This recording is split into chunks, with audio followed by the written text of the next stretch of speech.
I just felt a bang on my head and then I fell off the track immediately. Kaylin dropping her baton and reaching for her head. The whole Coliseum pretty much gasped. I just jumped up out of the bleachers immediately and ran to her on the main floor. The 16-year-old was later diagnosed with a concussion. The family says neither the athlete who struck Kaylin nor the other team's coaches checked on Kaylin or reached out afterwards. To see that they kept running and she not stop and check on my daughter, that was the part where I was like, it couldn't have been an accident. Everybody has feelings. So you're physically hurt, but you're not thinking of my mental, right? For the Everett family, many community members came. The rally was also attended by the Portsmouth NAACP President James Boyd, and James is actually here now. He's going to join me for a live interview.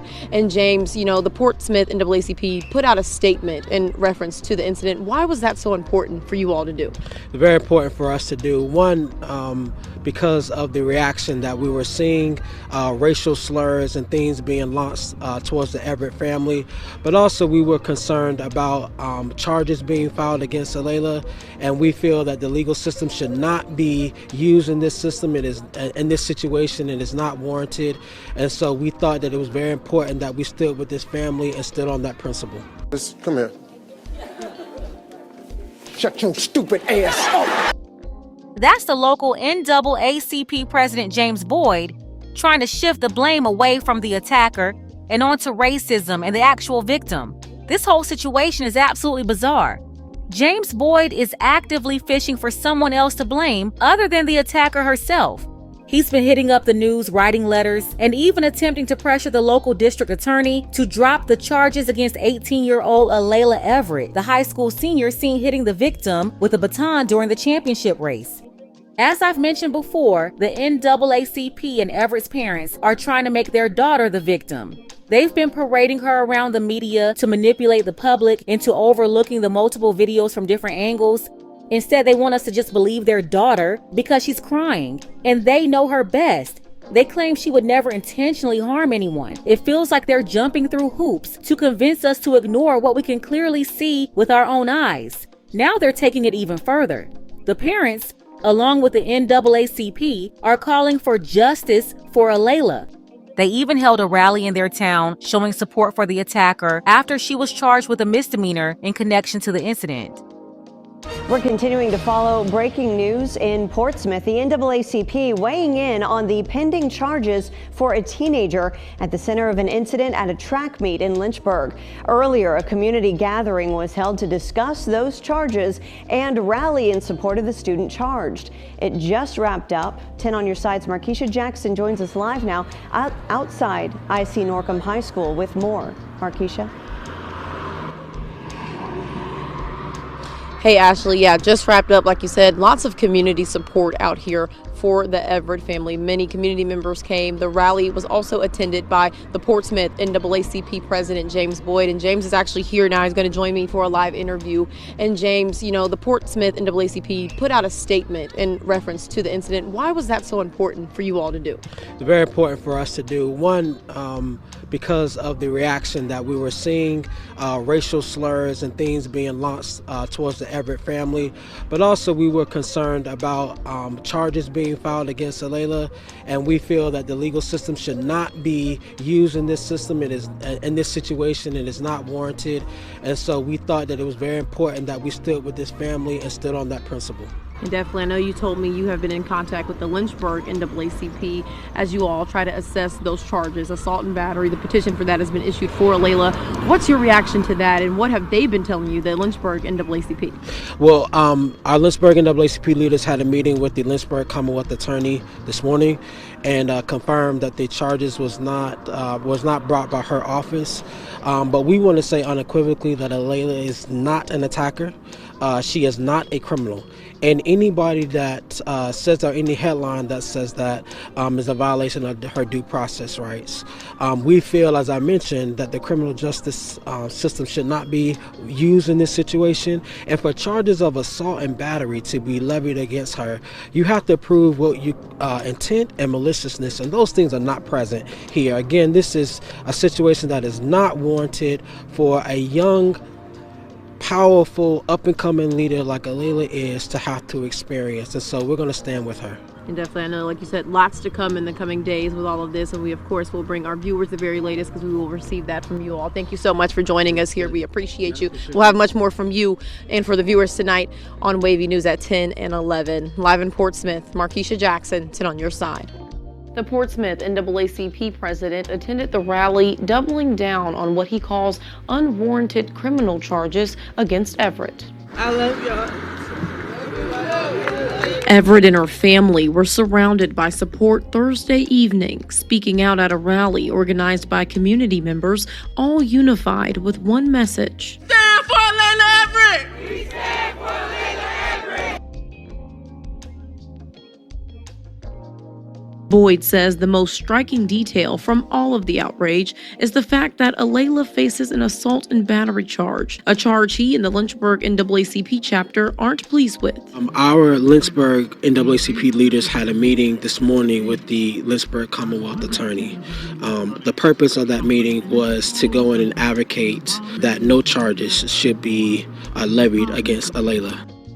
Yeah, you heard right. He's mad the parents of the victims wanted charges, and he stumped his big old cantaloupe head down there trying to get them to drop those charges. This is supposed to be the head of the NAACP advocating against justice for a young black 16-year-old female that sustained a concussion and possible skull fracture. Nah, he don't want justice for her. His idea of justice is getting the attacker off who did this to that 16-year-old female victim. This man is 100% out of order, 100% disgusting, and I need him to resign in 72 hours. Yeah, James Boyd, down there in Portsmouth, Virginia, called himself being the leader of the NAACP. We need your resignation within 72 hours.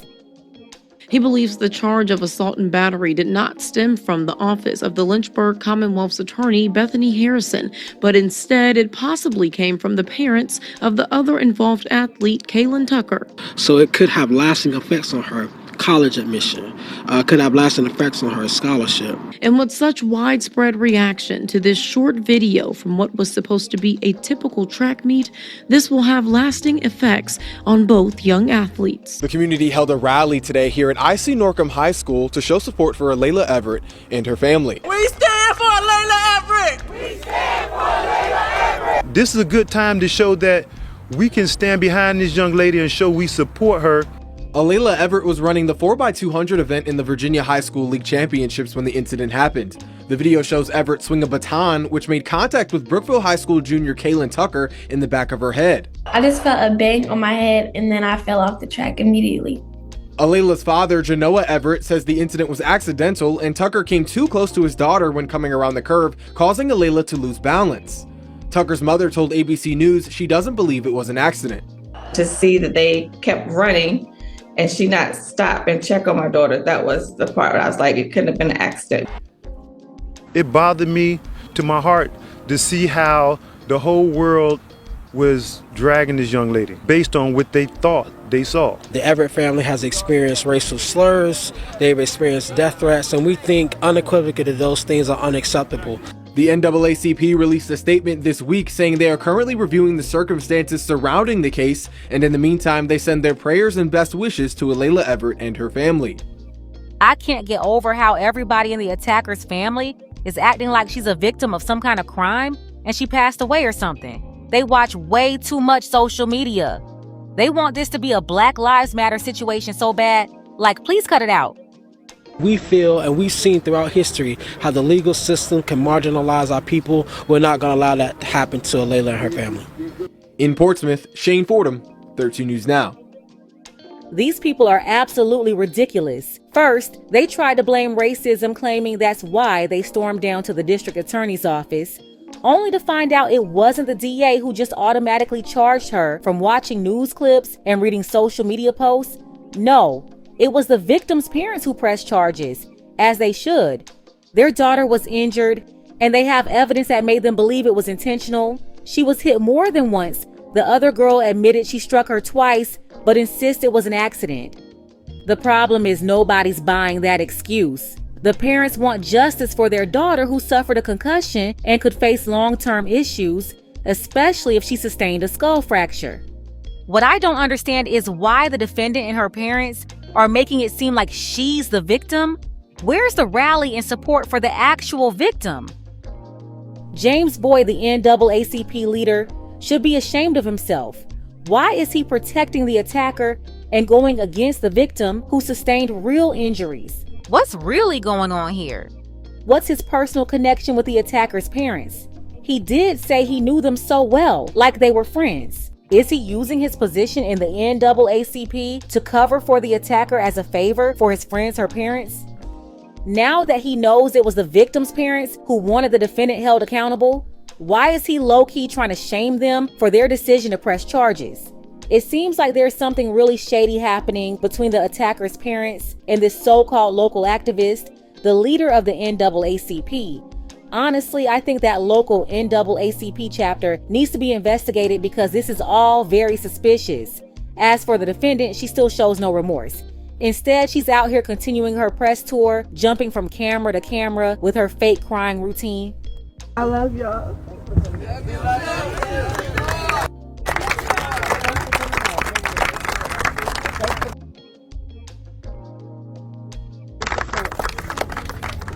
Nobody been through what she's been through with this age. No. I'm fixing something they can do. We stand with you. That's why we're here. We stand with you. We support you. Thank y'all for supporting me. So someone leaked a different angle of that girl hitting her opponent with the baton at a track meet. Let me show y'all. And my head hit the wall. Boom. But I had a praying grandmother. It's no way in this fucking world that was an accident. Call me crazy, but you can literally see she repelled her arm all the way back and hit that girl. And she did it not only once, but twice. She hit it like 3 times. You can see she like hit the girl, her head went down, and she still kept hitting the girl. And then Layla, the girl that hit her, wanted to just sit there and keep crying like she didn't hit her. It was an accident. No, the fuck it wasn't. You knew exactly what the fuck you was doing. And the victim, Kaylin, is better than me because I would have beat the fuck out that girl. Don't hit me with no fucking baton.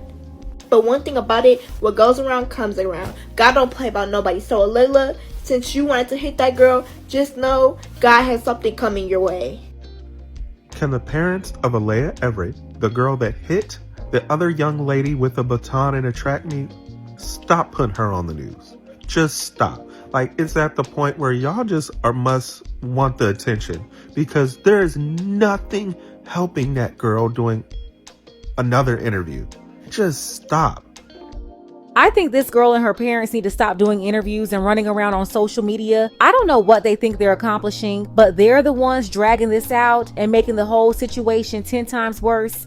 This James Boyd guy, the NAACP president, is also a problem. He should be ashamed of himself for blaming the victim and trying to turn the public against them by pointing out that the charges came from the victim's parents. Something is definitely off about him and the parents of the defendant.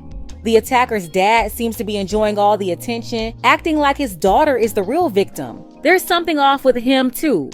And all of them are ignoring the actual victim while trying to manipulate public opinion, which is only making everything worse. We all saw what happened on the video. The girl even admitted to hitting her twice, which completely destroys her claim that it was an accident. Even if you ignore the video and went along with this somehow being an accident, how do you explain that second hit? I'm telling you, these people are absolutely crazy. The parents, they won't hold their daughter accountable. And then you have the president of the NAACP who's supposed to be their friend and know all about their character. He can vouch for them, trying to blame racism and low-key throw shade at the victim's parents to try to convince them to drop charges. All I gotta say is I hope the parents of the victim, they continue moving forward with all of this because these people are absolutely crazy and they should all be held accountable. Let's go ahead and get the conversation started. Tell me what you think about this below. Shout out to Emmett. I appreciate you, Emmett, for all of your support for the channel, as well as Dark Power. You can show your support as well. The link to PayPal is below. Ladies, fellas, want a balanced analysis, want the truth from a woman's perspective? Then you're going to want to subscribe to this channel and don't forget to like and share.